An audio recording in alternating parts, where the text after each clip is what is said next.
Hello everyone, welcome to my web development course. In this tutorial, I'll teach you how to use table. First, let's go to our basic HTML file and type var and then type table. Let's put border 1 tr th and name, then th age, th country, and th, then tr, next tr again, next td, example I jack, th 19,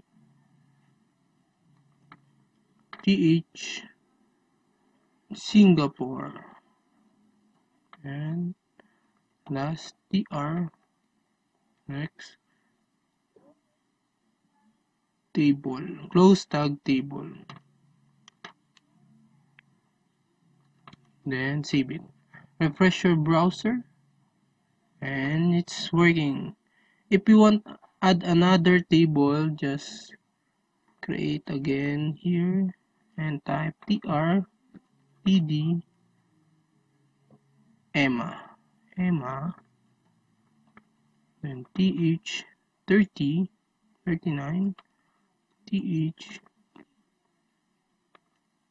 USA, th, and then tr, and refresh your browser and it's okay. That's it.